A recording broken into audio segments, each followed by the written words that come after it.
of a Q&A session that I'll be doing here today. Just a quick reminder, guys, if you do want to ask me a question, I've seen a lot of people asking questions in the comment sections of the actual video, and that's fine, but just keep in mind I only answer questions on video that are asked on this website. So I'm going to leave a link, very first link in the description, but without wasting any more time, let's just move on to what you've all been waiting for, which is the first question, which is from an anonymous person, and he pretty much asks, who do you think the strongest Dragon Ball Z / Dragon Ball GT or Dragon Ball AF character is? P.S. You're awesome. Now, I really appreciate that, man, but moving on to your question, I think it's very hard to go past Whis. I feel like Whis just is a being that cannot be touched. I mean, obviously you have Super Saiyan 4 Gogeta, you have Zycor from Dragon Ball AF, who is obviously a Super Saiyan 5, but when fighting someone like Whis, Whis can transcend time. And I feel like a lot of people just, brush that off like, oh, well, how is he going to use that in a fight? What would we be without time? We wouldn't be anything without time. We wouldn't exist without time. And since Whis can essentially manipulate that to however he wants, then I just see Whis being untouchable. I don't see someone being stronger than Whis in the Dragon Ball Z universe that has been introduced thus far. So Whis is so far at the top. I recently made a video saying the strongest there is in Dragon Ball Z, and I pretty much just went through all of Whis' features, and he is just unstoppable. Like, if he wanted to, he could destroy everything, but Whis, until they write a character that, is stronger than Whis, which I do think is going to happen in the new Dragon Ball Z series, I feel like it has to happen, for the series to progress. Whis so far, as of today, as of the 9th of May 2015, Whis is just at the top. No one can surpass him because he has the very unique ability of transcending time and space.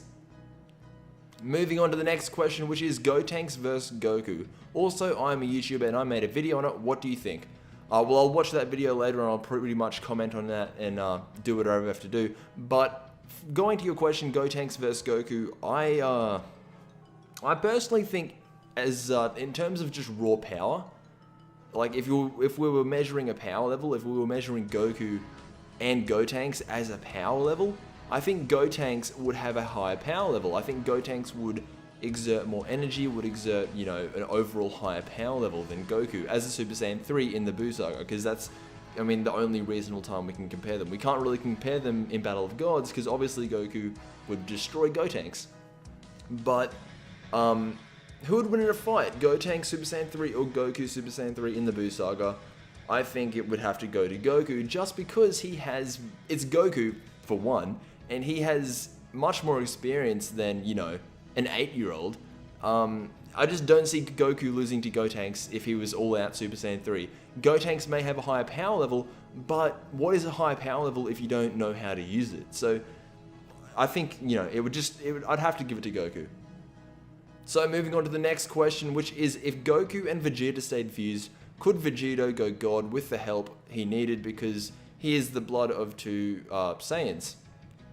And I think Trent, who's the guy that asked the question, I watched my previous video my previous questions of the week, and I brought up that Vegeta would have been screwed if he stayed fused all through Battle of Gods, because he wouldn't have been able to turn into a god. And it makes sense that he would have the blood of two Saiyans, but would he have the soul of two Saiyans? And it's very, very difficult to say. It could go either way. Akira Toriyama could write it either way, but from what we saw in Revival of F, we don't even know if Vegeta got the help of all the Saiyans. Like, I haven't seen Revival of F yet, but I don't know if Vegeta got the power from all the Saiyans. I don't know if he did. I don't know if he achieved it some other way. Because if you can achieve it some other way, then of course Vegeta would be able to do it. But I don't know how Vegeta achieved Super Saiyan God. But if it was through the ritual, the only way to achieve Super Saiyan God was through the ritual, I think that Vegeta, Akira Toriyama could write it like that, but I mean, I personally don't see it happening because Vegito is one person. He isn't two people. But I mean, you could argue it either way. I do see like both sides to this, but I mean, it's just very difficult. And I don't see Vegito turning into a god with the help of only 4 Saiyans. I mean, it would just go against the whole ritual, which we don't even know if they need the ritual, but moving on. Next question is, would you ever consider watching some anime series that you haven't seen that are relatively short, like 13 to 40 episodes, and doing reviews on each episode? Now, I mean, I'm definitely not opposed to the idea, but until I find an anime, the thing with me and anime is, like, I obviously like anime. I make Dragon Ball Z videos, which is an anime, but I watched Dragon Ball Z, and that sent the benchmark pretty high for me for animes. Like, Dragon Ball Z, it set the benchmark, and then I went on to watch Death Note, and that set the benchmark even higher. So, I mean, until I find an anime that's just, you know, good, that, you know, it doesn't have to be as good as Death Note. I don't expect anything to, you know, be as good as Dragon Ball Z or Death Note. It's not that Dragon Ball Z is even, you know, that good. It's just that it's, I mean, I just like it so much, and that's just what I like. But yeah, I mean, I definitely would. 13 episodes doesn't sound like too much time, and doing reviews on it, that'd be fine. I wouldn't have anything against it. I'd have to find an anime that, you know, I genuinely took interest in. Now moving on to the next question, which is, why was Vegeta's final flash so powerful that it worried even Cell? Is it that potent of a technique, or did we as an audience just underestimate Vegeta? Because I don't think anyone saw that epic yellow beam coming. I think it worried Cell because Cell just wanted to play with Vegeta. I mean, when Vegeta did the final flash, I mean, Cell stood there. He just stood there, and I mean, Cell isn't a dumb fighter. He has the genes of Piccolo and Frieza and Vegeta himself, and even Goku. And Cell took it head on, knowing that he would live. He knew that he was going to live. And at the end, when he had his whole like body blown to bits, he was like playing with Vegeta. Like, if you go back and watch the episode, Vegeta was like laughing at him. He thought that he legitimately beat Cell, and Cell was just there laughing. Like, he regenerated and he started laughing at Vegeta. And I mean, that's the whole reason. I don't think it's that like special of a technique. I mean, it's a very awesome technique. That's definitely one of my favorite moments. But I mean, I don't think it's a potent technique. I don't think the audience actually underestimated Vegeta. I actually think the audience overhyped Vegeta as soon as he came out of the hyperbolic time chamber, because everyone was saying, 16 said that Vegeta's power was actually exceeding Cell's, but for some reason Cell was, you know, winning the fight. So I think we didn't think we underestimated him, we overestimated him. So that's just my opinion on that. Now moving on to the next question, which is base Vegito versus base Gogeta. If both sets of Goku and Vegeta are the same, I'd say Vegito is way stronger fusion myself. What's your opinion? I've seen Kwame and Black and Fizz's video. Thought for talk, I already agree with them. I just like your opinion. Now, I mean, yeah, I think Vegito is, you know, much stronger than Gogeta.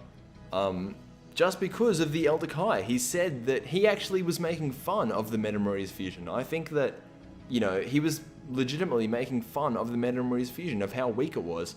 So Vegito, like, any day. And it would actually be very interesting to see a base form Gogeta, because, I mean, that's pretty awesome, honestly, to see a base form Gogeta. That's actually going back to my why does Gogeta have red hair video that I'll maybe link in the description if I remember. But, I mean, yeah, Vegito takes it any day of the week. Oh my god, I'm tired. So I'm probably going to answer one more question, then just get this video up and, you know, head off to bed. And out of all the questions, this one was my favorite, and it's pretty much asking, is Jace really from Space Australia, and more specifically, Space Queensland? Well, I mean, it's not like he's from Space China. Like, I mean, obviously he's from Space Australia, possibly Space New Zealand, I don't know. Anyway guys, I want to thank you for watching another Q&A session. Hopefully you all enjoyed, and I'm just going to throw this in at the end of the video for people who actually watched the entire thing. If you're going to ask questions, try and keep the Dragon Ball Z questions on a moderate level. Like, I mean, I love answering Dragon Ball Z questions. It's just, I mean, over and over and over again. I'd like to get some, you know, I'd like to get some sort of diversity going on with these Q&A sessions. So if you could do that, that'd be great. And